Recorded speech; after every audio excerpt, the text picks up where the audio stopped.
Hey, it's MK, and I am here with another 31 days of cut files, and this week starts a brand new week with SAR cut files, which is some assemblage required cut files. So this is day 1, which is just this cool little collage of pipe work and gears and whatnot. I also have the Tim Holtz, I think they're called gauged frames. I'm not really sure. It's on the back, or it could be on the side. I don't know. I have these pipes that I cut out from a Kaisercraft collection a while ago.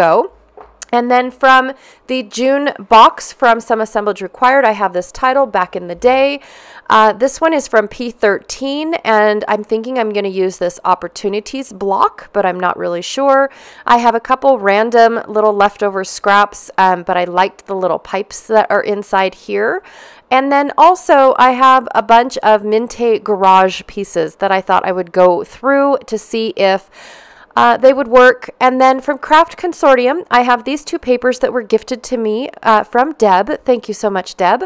And I think they're close enough to make it work for my pocket page.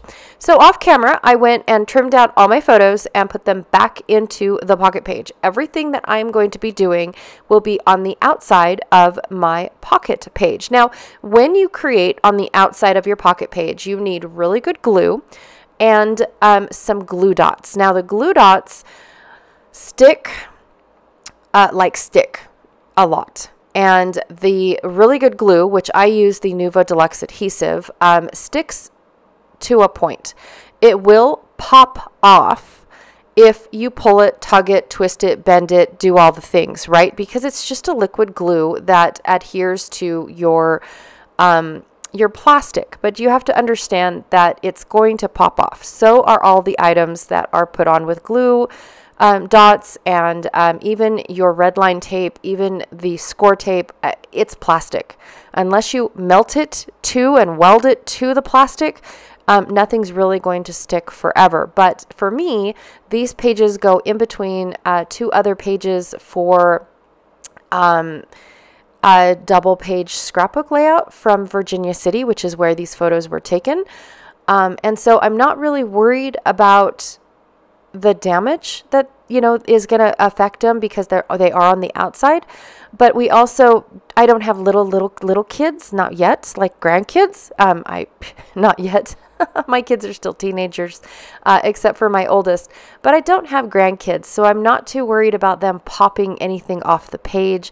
And we don't bend, like I don't have to, bend these pages in any way, shape, or form. So I've never had a problem at all with anything coming off of my pocket pages. So anywho, back to the layout. I went through all of my Minte pieces and picked out gauges and radiator caps and all that good stuff. And then off camera, I went and I sprayed my my cut file in 3 different sprays. I used the Tim Holtz. I used 2 Tim Holtz sprays, one in like a coppery color, and the other one is more in like a bronze color, and then a Dina Wakley spray that I really more like splattered on in Ancient. So that's how I got my rusty pipes. These are photos of, well, it's actually 2 separate photos. One is a photo of the Virginia City Mining Company, and in front of it, they pulled out what's called a pining trough. And what it does, and this I don't have enough time to tell you guys all about it in the 35 seconds I've finished this layout in. But basically what a pining trough is the wheel, the spinning wheel that you see over there. I forget what it's called. Go for me. It actually has running water, and they put the dirt in the trough. And then you take these pans, they're fairly flat, and they swirl them around inside the water and in the trough to get out the fine flakes of gold. And that's what they're looking for. They're panning for gold is what it's called. But the water helps keep the fine dirt moving off of the trough so they can see the gold better, because at this point, the gold is just small little flakes, and they're just trying to make sure that they get it all out instead of those big old huge chunks that they had when they first discovered these veins in Virginia City. The other pictures of the Pelton wheel That is how they got electricity underground. By somebody figured out that they could take the electricity and if they spin water fast enough, or push water fast enough, I should say, not spin it, but push it, then they can keep their generators going with the flow of water. And this Pelton wheel, with all of its little scoops, pushed the water fast enough instead of a pumper. Like they used to have somebody sitting there pumping it back up and down, flowing the water that way.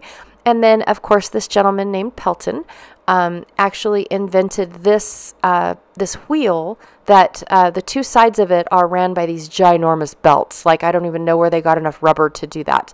But it was ran by a belt, and then I don't know if it was a generator or what actually moved the wheel. But it was much faster to have the wheel scoop up the water and push it at a faster rate than it was to pump.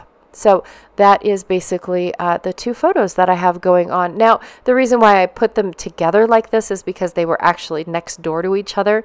The Pelton wheel is right in front of the trough, and so I at the same exact little display that is going on here.